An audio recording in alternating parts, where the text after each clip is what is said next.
Et le plaisir de recevoir sur ce plateau un artiste, photographe et vidéaste, formateur à l'ENAMC du nom de Baba Diédhiou. Bonjour Baba Diédhiou. Bonjour Sidi. Donc nous vous remercions d'avoir accepté notre invitation et bienvenue au niveau de ce plateau de Educar sur la chaîne Télécole, la chaîne 100% éducation.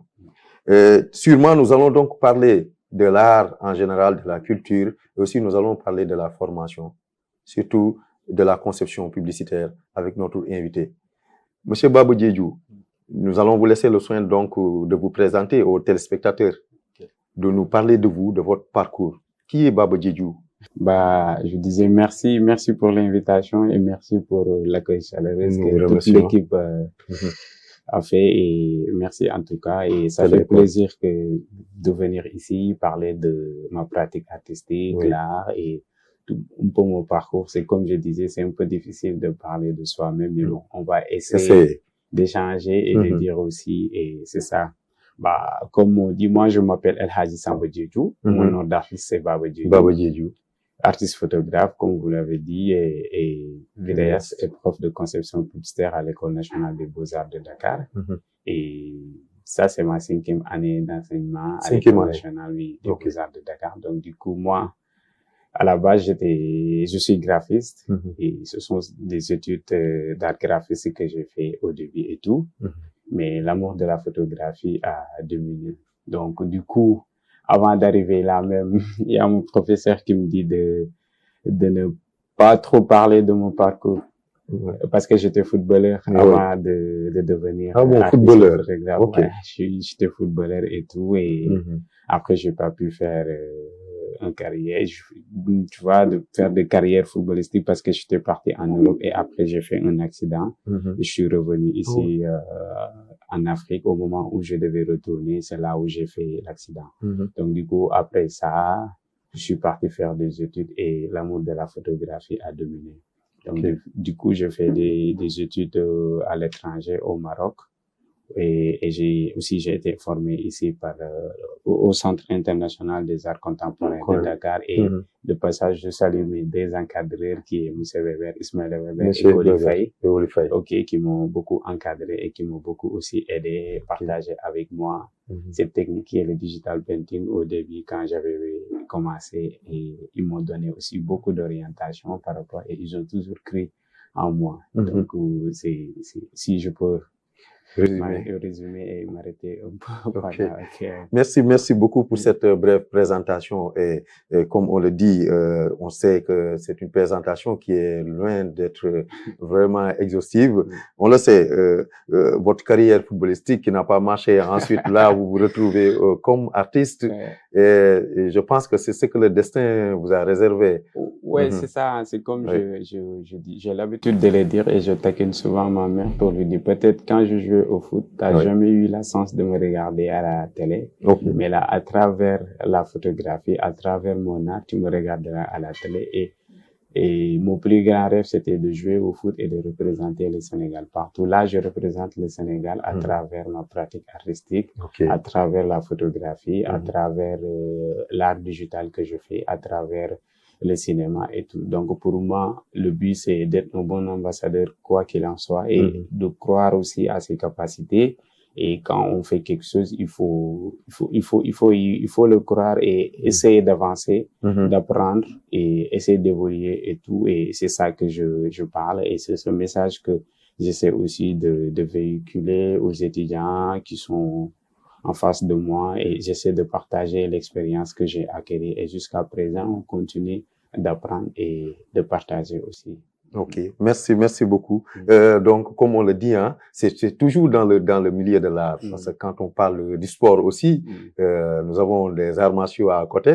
Donc, vous avez toujours rêvé de devenir artiste, mais voilà, maintenant, comme vidéaste et photographe.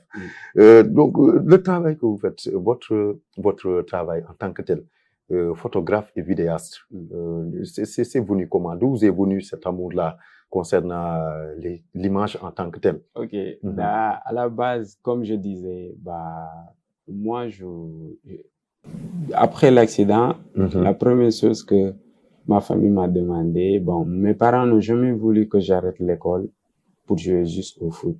ils étaient tellement exigeants et tout. Donc, du coup, la chance que j'ai eue après l'accident et tout, j'ai choisi d'aller faire des études en infographie. Infographie. Donc, du coup, j'ai commencé à la base comme infographiste et tout.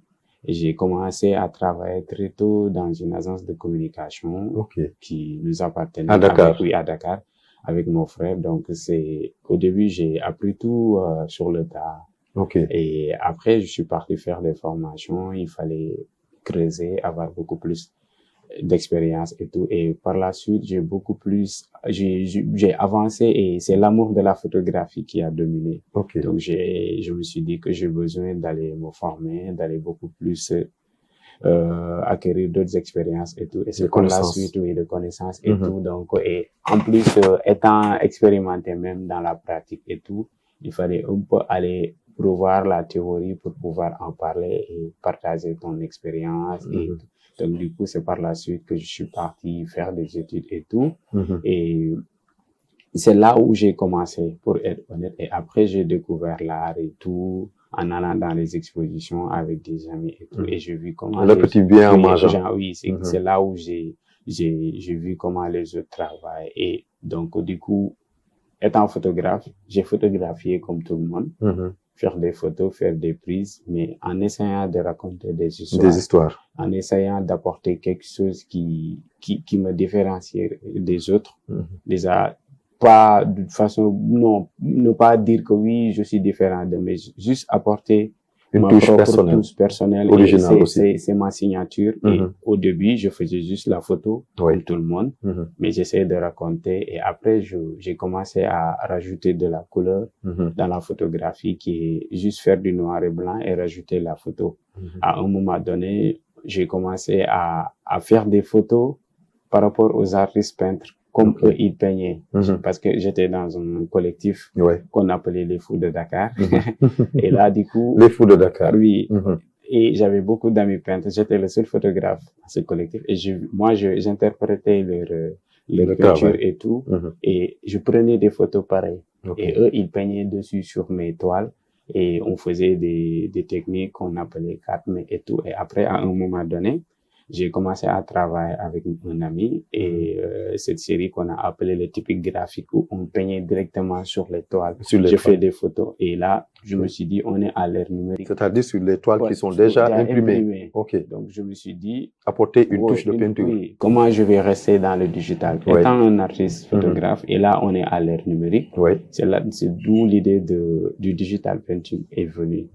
Donc, après beaucoup de recherches et de réflexions, je me suis dit, attends, je vais me démarquer et apporter quelque chose. Ayant vu comment nos anciens photographes que je salue, Ousmane Ndiaye Dago et tout, où là, j'ai exposé avec lui. Oui, donc du coup, chez lui, au Villa des Arts, donc du coup, j'ai commencé à faire des recherches sur comment me démarquer par rapport à d'autres photographes et tout. Et c'est là où le digital painting est venu, où je fais des photos et je le peins digitalement pour apporter une touche et inviter le spectateur à venir vivre cet instant vie de la photographie qui est le digital painting, où je travaille sur le mouvement, où on voit les gens qui sont en mouvement et ce mouvement, ça interprète les sportifs que je suis. Faire des pauses, j'aime, mais je me retrouve beaucoup mieux en faisant des photos, en me questionnant sur la vivacité de l'être humain et dans mon environnement. Et justement, dans vos œuvres, vous mettez beaucoup en lumière cette culture-là sénégalaise qui est omniprésente et, comme vous avez dit, sur des photographies qui sont dynamiques quand même, à laquelle on apporte une touche de peinture. C'est quoi? Qu'est-ce qui vous inspire ou bien qu'est-ce qui vous motive à montrer ce volet-là culturel sénégalaise? Ouais, c'est comme je dis, hein, j'ai pas de limite par rapport à ma pratique artistique. C'est pas seulement Sénégal, mais bon, je touche beaucoup d'ethnies d'Afrique et tout. Et moi, j'ai une philosophie qui est, c'est juste ça. Je disais qu'il faut dépeindre cette carte Afrique qu'on a dessinée à l'Afrique. Avec des limites. Oui, juste montrer des femmes par exemple, qui se déshabillent, qui sont fatigués avec des seaux. Donc, moi, dans ma réflexion, je me suis dit, pourquoi je vais pas faire des photos des femmes qui s'habillent traditionnellement et vendre cette culture africaine, cette culture sénégalaise et montrer que ces femmes sont joyeuses, ces femmes sourient et tout. Mais comment les montrer? Les montrer dans une autre facette, dans une autre façon, dans un autre regard et tout, et vendre c'est comme, pour moi, c'est juste une carte postale que, en tant qu'artiste, que je dois faire. C'est vendre cette culture sénégalaise, que ça soit la danse lébou, que ça soit la danse diola, toucouleur ou sérère. Et aussi, au-delà de la danse, et montrer ces femmes. Aussi, pour moi, c'est très important de montrer ça en tant que photographe, parce que si quelqu'un va raconter l'histoire, il va le raconter autrement. Alors que moi, en tant que photographe, si je raconterais l'histoire, je vous racontez votre vécu. Oui, c'est ça. Donc, vous partagez ça avec les autres. Pour moi, c'est très important en tant qu'artiste de raconter. C'est juste raconter mon Afrique à moi, raconter mon Sénégal à moi, raconter ma Casamance aussi à moi. Donc, du coup, moi, j'ai ce regard en tant qu'artiste photographe et c'est ça, ouais. Ok. Donc, racontez l'Afrique selon votre point de vue.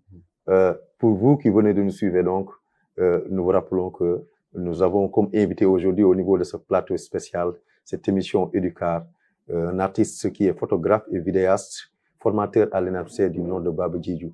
On a parlé tantôt du digital painting.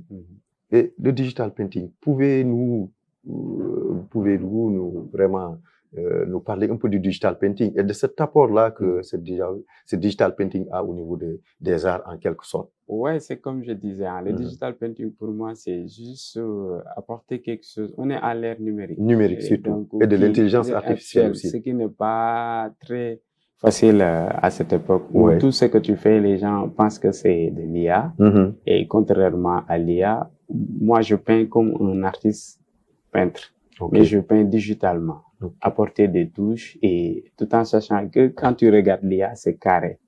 Alors que moi, en tant que personne, j'aime pas être carré. J'aime laisser des traces par rapport, pour moi, le digital. Une liberté de créativité. Une liberté de créativité et ça me permet aussi de voyager et que je puisse pas avoir de limites. Parce que l'IA te proposera des limites. Effectivement. Tu lui demandes, l'IA te donne des limites. Alors que moi, avec le digital painting, j'ai pas de limites. Donc, je m'explose comme je veux. C'est des données intégrées que nous avons au niveau de l'intelligence artificielle. Alors que moi, dans un environnement fermé. Alors que moi, le digital painting, je le fais avec mes propres choix. Le choix, si j'ai envie de peindre, juste les yeux, je le peins. Alors que l'IA, c'est tout un travail complet qui te donne. Alors que moi, j'ai une liberté sur ma pratique artistique avec le digital painting. Donc, d'où l'idée est venue avec le digital painting. C'est juste, on va pas dire revaloriser, mais apporter notre touche par rapport à ce qui existe déjà. À cette pratique artistique qui est la photographie, qui commence à prendre beaucoup plus de place par rapport, par exemple, si on arrive à être dans différentes expositions collectives avec des artistes peintres et qu'on apporte quelque chose où les gens se posent des questions, est-ce que c'est de la peinture ou de la photographie? Donc, nous, on s'est dit, on arrive à avoir de la place dans ce milieu et que l'on puisse, le mot révolution, pour moi, c'est un peu difficile, mais que l'on puisse ajouter quelque chose sur notre pratique artistique et dire, nous aussi, on est là.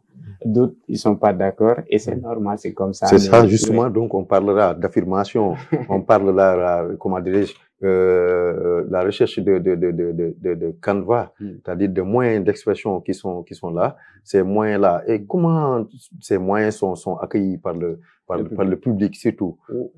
Et comme vous le savez, nous sommes dans un milieu qui est un peu serré et critique, je le dirais. Donc, tout changement, verra certainement des réticences de part et d'autre de votre chemin et de votre parcours. Quelles sont les différentes contraintes que vous avez rencontrées par rapport à cette pratique artistique? Bah, c'est comme au début, ça prenait un peu de temps pour que les gens puissent accepter cette pratique, surtout parce qu'ils ne le savaient pas. Mais aussi, ça a été quelque chose de nouveau que les gens n'ont jamais vu. Donc, à première vue, ça frappe, ça attire et ça pousse la curiosité que les gens puissent venir. Mais vu que dans toute pratique artistique ou dans toute recherche, au début, c'est pas satisfaisant. Et jusqu'à présent, on continue de creuser et c'est pas facile. Bah, moi, j'ai une philosophie. Dès lors que tu peins et que les tableaux elles sont dans ton atelier, ça t'appartient. Ouais. Mais dès lors que tu l'exposes, ça t'appartient plus. Chaque personne a son mot à dire sur ta pratique artistique ou sur tes œuvres et tout. Sûrement. Mais après, c'est à toi comme artiste ou c'est à toi comme photographe de prendre un recul sur ton travail et se questionner. Ouais, se poser des questions et tout. Et pas douter, mais avoir beaucoup plus de confiance et de dire que oui, les gens sont ça plaît, ça fait vivre, ça pousse les gens à se poser des questions. Est-ce que c'est de la photo? Est-ce que c'est de la peinture? Alors que moi, le but, c'était ça, de pousser les gens à se douter et à se poser des questions et de savoir qu'il y a une réflexion derrière tout ce travail qui est là. Ok. Donc, se poser des questions, se douter, essayer de se remettre en question, c'est aussi le chemin de l'artiste. C'est-à-dire que cette quête-là éternelle comment dirais-je, de la vérité, de cette sensualité, de ces échanges que nous avons par rapport à l'art qu'on fait. Et là, quand même, on va parler aussi des expositions. On a vu au niveau de votre parcours que vous avez un parcours qui est très riche. Et puis, vous avez participé à beaucoup d'expositions au niveau national et international. On aimerait un peu que vous nous parlez de ces expositions-là. Ouais, bah, je vais rebondir un tout petit peu sur cette quête de recherche et tout ça, moi, je le définis comme ce mot-là en wolof qui est un artiste, c'est comme un doxandem. Quelqu'un qui est à la recherche du savoir, qui voyage, du pouvoir, du savoir, comment dire, de tout. Donc, quand tu es quelqu'un qui recherche et tout, tu es à la base, tu recherches et t'es pas sûr que tu trouveras. Mais au moins, quand on te posera des questions, les gens sauront que tu es quelqu'un qui est expérimenté, qui a acquis beaucoup de choses sur la route. Et j'ai l'habitude de dire qu'un artiste, c'est quelqu'un qui est éprouvé. Et quand tu es éprouvé, donc, tu deviens coriace. Tu vois, c'est ça. Donc, du coup, moi, j'ai cette philosophie et c'est ça qui nous permet d'être là, de rester et de vivre et cette envie d'aller de l'avant, de pousser, de faire des choses et tout. Et si je reviens sur mon parcours artistique ou les expositions que j'ai à faire, bah oui, depuis là, ça fait, on peut dire, depuis 3 ans où on essaie d'être constant sur notre pratique artistique et d'essayer de faire évoluer notre art et de faire montrer notre travail, que ça soit ici au niveau national et au niveau international. Et ça fait presque, comme je dis, 3 ans ou plus même, ou depuis que j'ai commencé à faire des expositions internationales, à participer à des concours. J'ai fait les Jeux de la francophonie et j'ai été finaliste au Prix de la photographie en Espagne où je faisais partie des 33 meilleurs photographes. J'ai représenté le Sénégal dans différentes compétitions. Là, récemment, depuis l'année passée, j'ai fait une exposition à Vienne, à Lyon. J'ai fait une exposition en Autriche, en France. Et je suis revenu, j'ai fait le pavillon au Sénégal. Et là, cette année, j'ai fait une exposition solo à Genève, en Suisse. Et là, je suis là au Sénégal pour la projection de mes 3 courts-métrages que j'ai fait à l'Institut français, On y reviendra d'ailleurs concernant après ça, ces projections-là. Là, bientôt après la projection de mes films, là, je pars au Maroc, à Casablanca, où je suis sélectionné pour le concours de graphisme et de concours d'art graphique, où je représente le Sénégal. Et mon film aussi, il y a un des films qui est en compétition à Africa Jar et tout. Donc, tout ce parcours, et là, je suis sélectionné au Salon national des arts visuels du Sénégal. Donc, cette année, à Dakar. Oui, à Dakar. Donc, du coup, et après tout ça, on a d'autres projets en Europe. On a 2 ou 3 expositions solo qui est en cours, qui sont presque ficelées et tout. Donc, on est dans cette dynamique et on continue de faire. Dans la dynamique de bosser et de faire évoluer l'art, comme on a l'habitude de le dire, Baba Diédhiou, qu'on reçoit au niveau de ce plateau Educar, cette émission 100% culturelle au niveau de la chaîne de Télé-École, la chaîne 100% éducation. Et parlons aussi de l'art contemporain en général. On a parlé des expositions nationales au niveau sur le plan national et international. Quelle est la place de cet art-là, de cet art contemporain? c'est quelque chose que je discute tout le temps en France avec les gens ou à l'étranger, dans d'autres pays et tout. Et on te dit ça avance, ça évolue, hein, ça prend beaucoup de place, mais parfois tu te demandes est-ce que les gens sont prêts en Europe à accueillir l'art contemporain africain.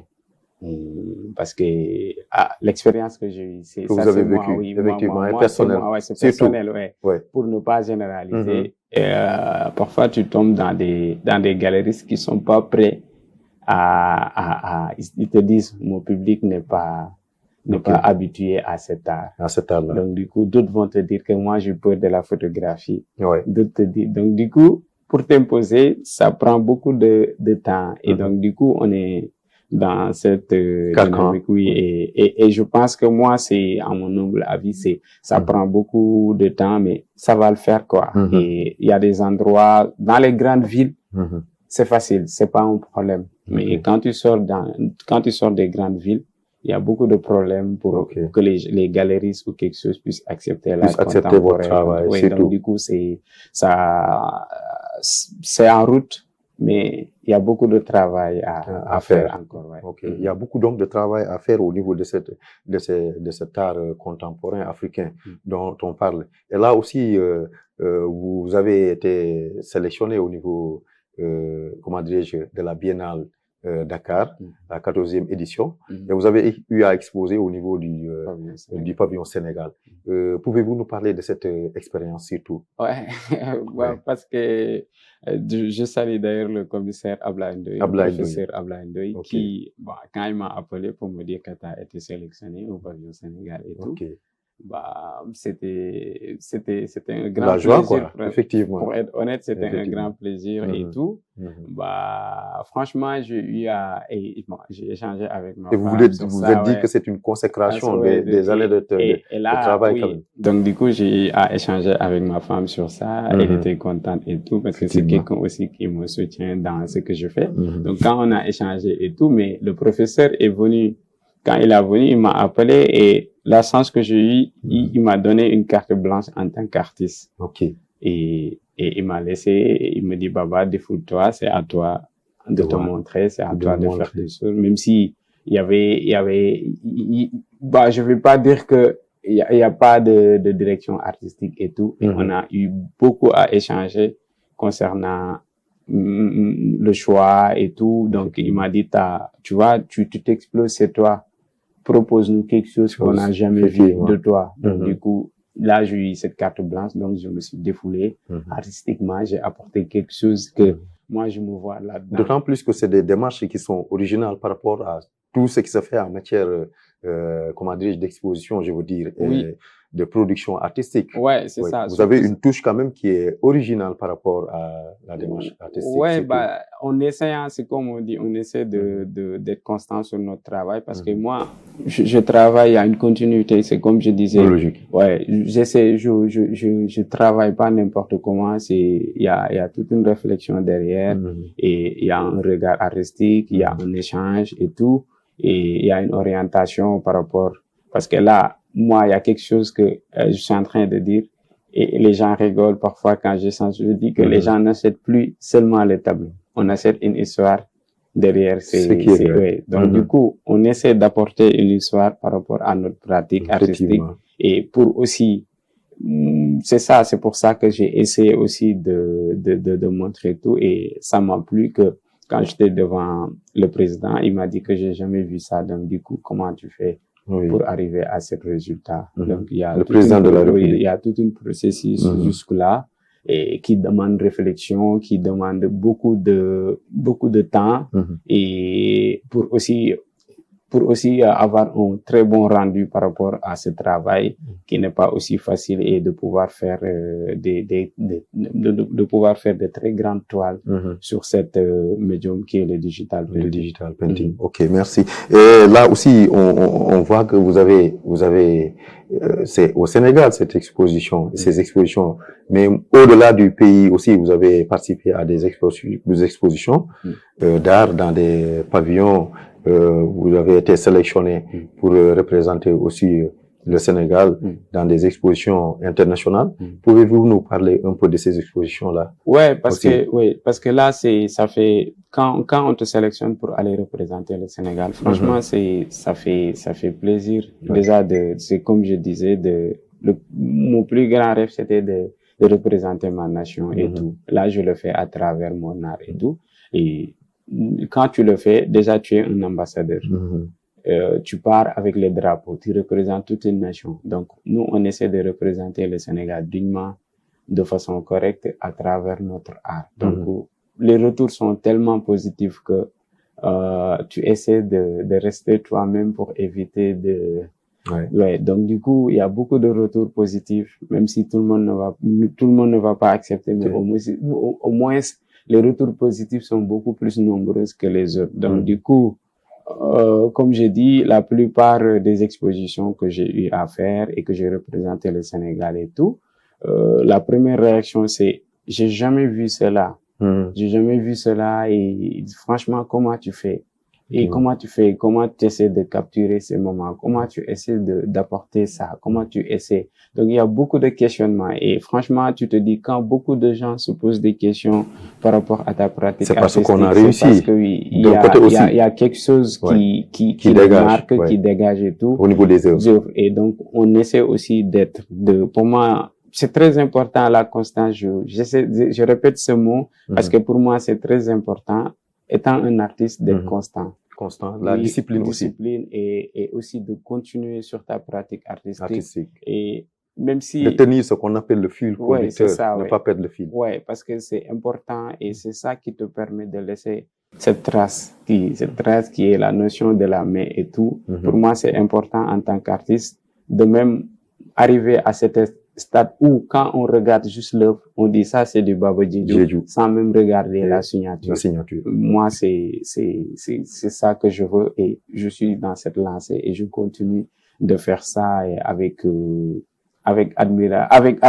abnégation, avec beaucoup de courage et beaucoup d'engagement et avec beaucoup d'audacité aussi. Parce que pour moi, c'est important.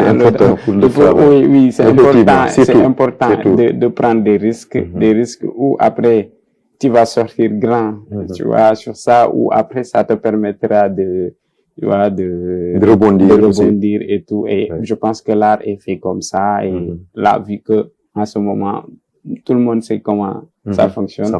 Ça demande beaucoup de choses, ça demande beaucoup de sacrifices, ça demande beaucoup de moyens. Les appareils design sont tellement chers, les équipements, et moi je fais de l'impression. Et l'impression coûte hyper cher. Excessivement cher.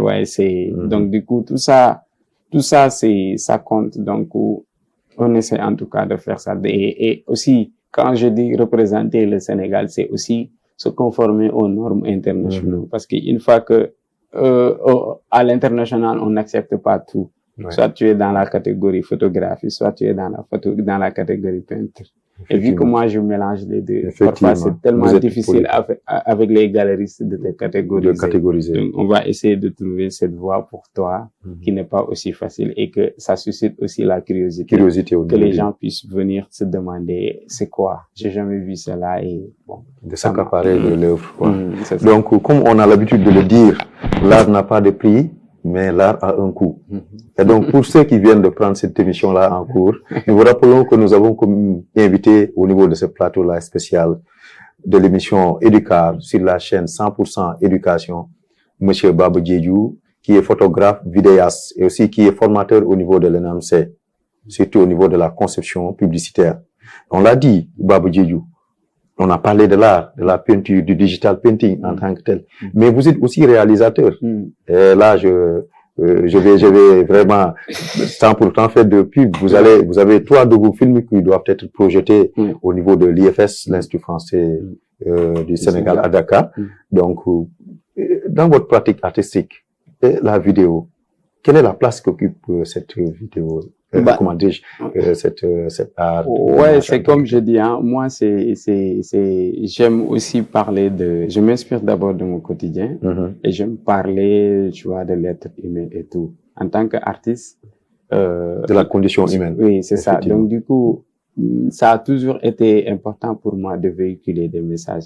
Parce que moi, je me dis que si tu es un artiste, si tu es un photographe ou vidéaste, tu marches avec le miroir de la société. Ouais. Donc, un artiste, soit il sensibilise, et quand tu sensibilises, tu dénonces, ou quand tu dénonces, tu sensibilises. Pour moi, c'était important. Donc, pour moi, c'est pas seulement que je dois juste m'exprimer dans la photographie. Oui. Ouais. Donc, vu que j'ai fait des études d'art et tout, et je touchais du tout, et que ça soit graphisme, photographie. Oui, vous voulez dire qu'il faut changer de médium. Oui, donc du coup, de ce support, médium pour moi, c'est important. Mm-hmm. Et c'est important, au-delà de faire juste des vidéos de sport ou publicitaire ou quelque chose, mais apporter cet œil cinématographique qui se regarde derrière et tout, c'est ça qui m'a poussé à faire le cinéma et tout, vu que je suis tellement passionné d'image en tant que tel pour généraliser l'image, que ce soit la photo, la vidéo. Donc du coup, c'est ça qui m'a poussé à faire des documentaires, des docufictions et tout. Et là, ces 3 films,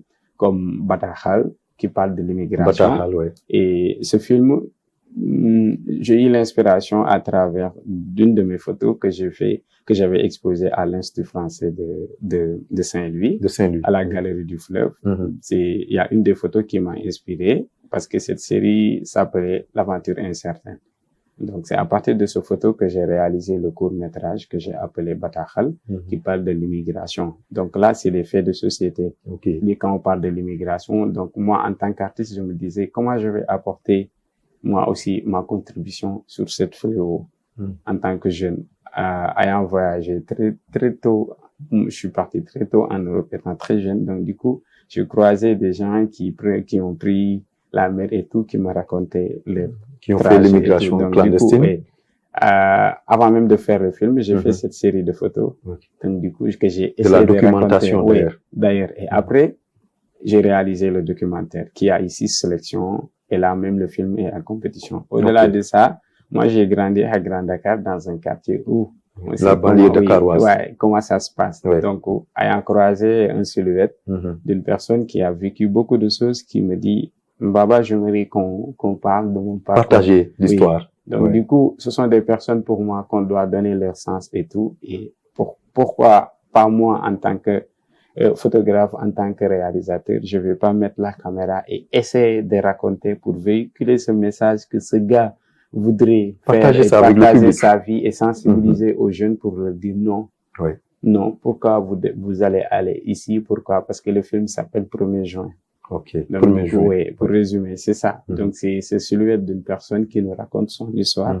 Cette personne qui a une famille, qui a une vie, qui peut-être là, cette vie, il a pas envie que d'en parler. Oui, c'est ça. Mais juste respecter cette personne. Et à chaque fois, dans mes réalisations, j'apporte cette touche artistique que moi, perso, qui me parle. Peut-être j'essaie d'abord d'être à la place de mon sujet, de trouver cette connexion en tant que photographe et en tant que réalisateur. Et là, le 3e film, c'est Nyaka, qui est l'initiation des femmes Diola au bois sacré. En tant que Diola, en tant que Africain, en tant que Sénégalais, je me suis dit, pourquoi ne pas montrer cette culture qui tend à disparaître, on ne le fait pas tous les années, il y a beaucoup d'années qui sont passées. Donc, du coup, je me suis dit, pourquoi je vais pas montrer ce patrimoine historique qui valorise la femme dans le milieu Diola. Et donc, pour moi, tous ces 3 sujets, c'est des sujets qui se regroupent et qui se touchent. Qui sont les mêmes objectifs, qui ont les mêmes objectifs. C'est ça. En tant que réalisateur, c'est ça. Et comme je dis, ces films sensibilisent, ces films dénoncent, ces films aussi, éveillent surtout. C'est ça, oui. Effectivement. Ces films sensibilisent, ça dénonce, donc on part toujours de l'image pour revenir à l'image. On part de la photographie pour revenir au niveau de la vidéo. Et Baba Diédhiou sait bien jouer avec les photos. Parlant toujours de ces films, vous avez eu l'occasion aussi de présenter votre travail au niveau au niveau de Dakar aussi, surtout au niveau de la ville de Dakar, au niveau du musée. Et là aussi, vous avez partagé votre travail. Quels sont donc les sentiments que vous avez eus quand vous avez vu votre travail au musée, projeté, surtout au niveau du musée? Et comment vous allez... Ouais, c'est comme je dis, c'est tout le temps une satisfaction que les gens se déplacent pour venir voir ton travail et tout, et faire des retours. D'autant plus que c'est avec un public qui est ouvert. Ouais, c'est ça. Donc, du coup, au niveau des gains, surtout. Moi, j'ai cette philosophie de dire que ça sert à rien de faire des films et de les laisser dans les tiroirs. Oui. Vu que les films, on les fait pour nous. Moi, j'ai cette philosophie. Les films sont faits pour être vus. Regardez. Donc, du coup, regarder, échanger. Et peut-être apporter cette touche. Peut-être un jeune qui a envie de prendre la mer. S'il regarde, un de mes films, peut-être ça lui fera réfléchir. Changer d'avis. Et une maman qui voudrait prendre, qui met la pression à son fils pour qu'il prenne les bateaux comme les autres. Oui. S'il regarde le film, peut-être elle aura un recul par rapport à ça. Surtout. Et un jeune qui a envie de laisser tout pour aller se droguer ou quelque chose, s'il regarde le 1er juin. Il faut se ressaisir aussi. C'est ça. Donc, du coup, et quelqu'un qui dit, moi, je vais plus retourner dans mon village et tout. S'il regarde l'initiation des femmes Diola, ça lui donnera envie d'aller se ressourcer. Et aller peut-être connaître ses racines et tout. Donc, du coup, moi, le but, c'est ça. De faire des films, d'exposer et de montrer notre culture, que ça soit sénégalaise, africaine. C'est une manière de donner du sens à la vie. Oui. Et face à ce désespoir-là. Oui, c'est ça aussi. Moi, je dis que juste l'art, c'est un prétexte pour pouvoir passer le message. Et donner de la valeur à quelque chose. Par exemple, les photos qui sont au musée aussi. J'ai fait une série que j'ai appelée Gorgorlu. Pour montrer, mettre en lumière sur ces personnes qui gagnent leur vie. Effectivement. Des débrouillards. Ouais, c'est ça. Donc, du coup, moi, ces débrouillards sont très importants pour moi. On parle pas d'eux. En tant que photographe, c'est valoriser ça. Et ce qui fait la différence entre un photographe, je le dis, tout le monde fait des photos. Je peux rester chez moi. Et il y en a beaucoup.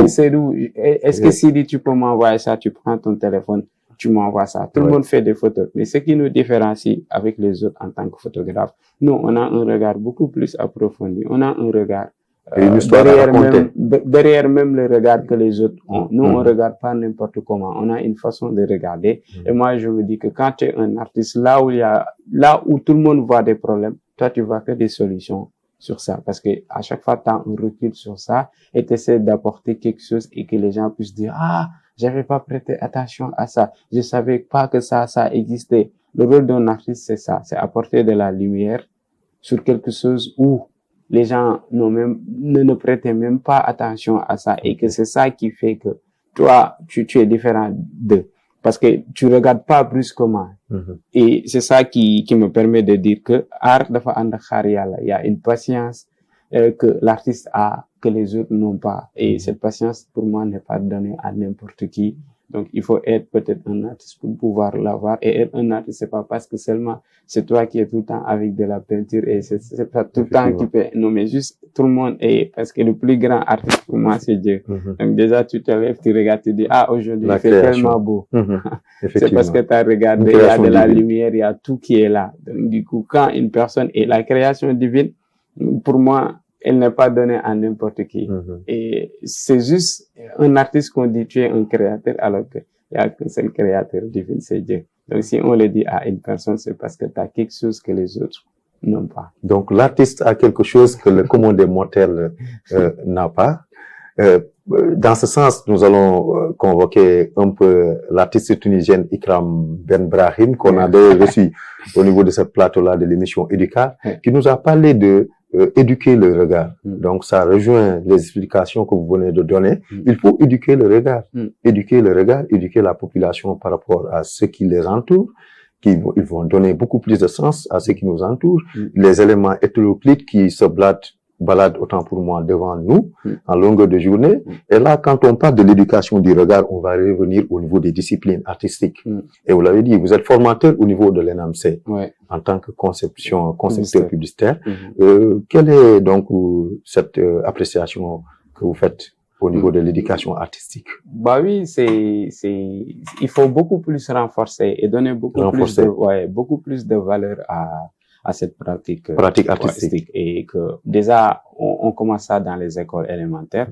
Déjà, on donne que une heure par semaine à le professeur d'art. Alors que quand tu sors du Sénégal ou quand tu vas à l'étranger, il y a il y a beaucoup de choses que les enfants font à l'école qui sont dans l'art et tout. Ouais. Donc, ça permet déjà d'éveiller l'enfant et de conscientiser l'enfant. Et toi-même, en tant que parent, ça te permet de savoir que l'enfant, il est fort dans quoi. Ouais. Différent d'ici où on t'impose, on va te dire juste va à l'école et après on choisira même pour toi. Là, c'est comme je disais l'autre fois à mon professeur pour dire, tu vas avoir des étudiants qui vont terminer l'école et tout, mais après ils vont pas finir artistes, ils vont faire autre chose. Autre chose, effectivement. C'est parce que peut-être on a choisi à ta place, mais si on te laissait faire des choses que tu voulais, peut-être on allait voir en toi. Ou l'orientation d'ailleurs. Oui, l'orientation. Pour moi, c'est très important d'orienter les gens sur ce qu'ils ont envie de faire. Et c'est là où on va avoir des ingénieurs. C'est là où on va avoir des personnes qui sont très calées sur ce qu'ils ont envie de faire. Donc, pour moi, c'est important. Et c'est ça que je dis souvent aux étudiants.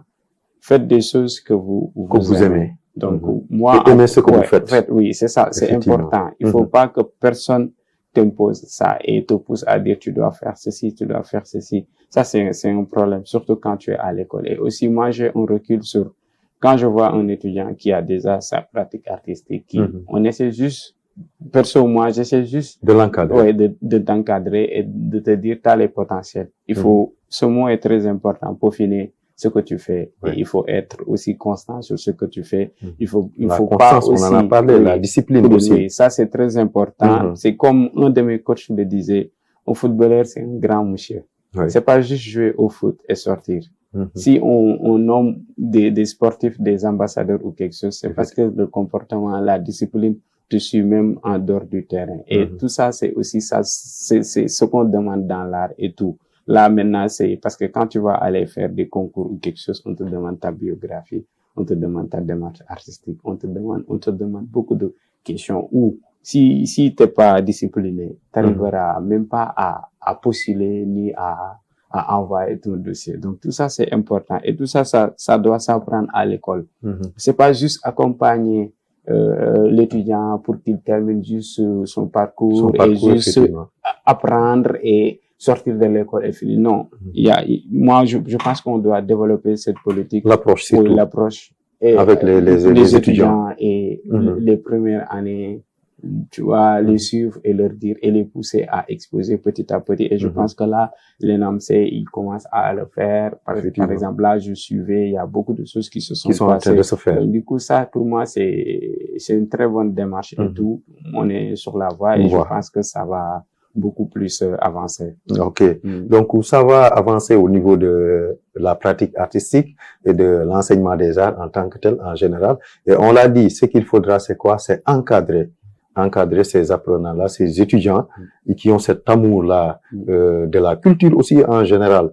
Et quelles sont les propositions aussi que vous faites, surtout concernant la revalorisation des disciplines artistiques, au-delà de cet aspect-là qui est le carcan de l'École nationale des arts? C'est juste fusionner, parce qu'il y a hors le mur, quoi. C'est pas juste l'école qui fait de toi un artiste. Parce qu'il y a le terme qu'on dit qui est autodidacte et tout. Pour moi, c'est un peu dur, mais bon, c'est parce qu'il y a l'école. Donc, du coup, ce qui fait la différence, parce que eux, ils sont partis à l'école. Ils ont été orientés, il y a une voie à suivre et tout. Alors que toi, l'école de la vie. Oui, c'est ça. Donc, et on apprend en dehors.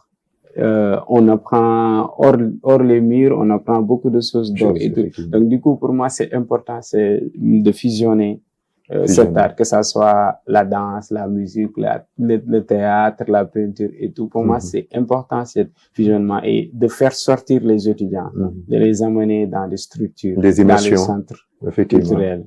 Et par exemple, si tu es en 3e année ou en 4e année, tu commences à faire des stages pour acquérir des expériences, aller voir les artistes dans les ateliers et tout, et beaucoup plus valoriser cette pratique artistique. Ouais, pour moi, c'est important. C'est mon avis et pour moi, c'est ça qui peut pousser les gens à découvrir. Et parce que et encore d'avoir beaucoup plus de considération. Parce que quand tu dis tu es un artiste, la première chose ou la réaction que les gens te disent, tu es un artiste musicien. Ouais. C'est parce que c'est la musique qu'on a beaucoup plus vendue. Valorisée, effectivement. Et alors que c'est dommage que ça doit pas être que ça. Et aussi, il y a beaucoup de choses que je rigole avec mes amis qui sont des administrateurs et je leur dis, c'est parce que, oui, vous pratiquez pas, c'est pour ça que vous pouvez, parfois vous essayez pas d'être à la place de l'artiste. Et c'est juste ça. Mais au moment où tu fais administration culturelle à l'école et avant de finir, on t'oriente dans la pratique et que tu puisses vivre les choses avec les artistes. Effectivement, les sentir il y a un autre regard que tu auras par rapport à, comme le disent les Sénégalais, les artistes sont compliqués. On est compliqué parce qu'on a envie de bien faire les choses, on a envie d'être carré, on a envie que l'on nous reproche rien. Effectivement. Donc, comme on a l'habitude de le dire, science sans conscience n'est que ruine de l'âme. Donc, il faudra sortir de ces carcans-là, aller vraiment s'ouvrir vers l'extérieur, essayer de voir ce qui se fait et de mettre la main dans la pâte. Donc, je pense que c'est ce que vous dites. Et maintenant, quelles sont les perspectives que vous avez par rapport vous à votre démarche d'abord artistique et votre travail de vidéaste et de réalisateur surtout? Ouais, les perspectives, c'est que ça, franchement, ça m'ouvre beaucoup de portes et les gens ont envie de me voir à l'épreuve et là, on a beaucoup de projets. Quand je vais retourner en Europe, Inch'Allah, il y a des résidences qui se préparent. Des résidences artistiques qui se préparent. Il y a des résidences d'écriture qui se préparent. Il y a des expositions qui se préparent. Et donc là, nous, on continue de faire notre travail et aussi, vu qu'on a une équipe aussi derrière qui fait son taf, qui fait tout son travail aussi pour qu'on puisse faire les choses de manière très professionnel et tout, et on essaie aussi de pousser, même s'il y a des obstacles, et on essaie aussi de continuer à bosser, et les opportunités aussi, c'est de faire venir aussi d'autres personnes ici, que ça soit au Sénégal, qu'ils puissent découvrir notre art, qu'ils puissent découvrir échanger ces échanges culturels. Pour moi, c'est très important aussi de valoriser et de vendre cette culture sénégalaise et de vendre aussi notre Sénégal. Ok, des échanges donc pour valoriser l'art, la culture sénégalaise en tant que telle. Donc nous vous rappelons que nous avons comme invité ici Monsieur Baba Diédhiou qui est artiste donc vidéaste et photographe. Mais Monsieur Diédhiou, donc je sais que l'émission tire à sa fin. Donc quel est votre dernier mot? Déjà, merci pour l'invitation. Nous vous remercions aussi. Pour cet échange. Et comme je disais, merci aussi à l'équipe pour l'accueil et tout. De Télé-École, une équipe qui est très dynamique, surtout. Donc, chevronnée à la tâche. Franchement, merci et dire merci aussi aux gens qui nous suivent et remercier aussi la famille. Et c'est l'anniversaire de ma femme. Joyeux anniversaire. Donc, c'est vraiment un honneur et un plaisir de vous recevoir ici au niveau de l'émission Educar sur la chaîne Télé-École. Et donc, joyeux anniversaire, Madame Diédhiou. C'est avec ces mots qu'on va se quitter et on va se donner rendez-vous pour un autre numéro de l'émission Educar sur la chaîne 100% éducation, la chaîne Télé-École. Merci beaucoup, Baba Diédhiou. Merci et au revoir pour un autre numéro de l'émission Educar. Merci beaucoup.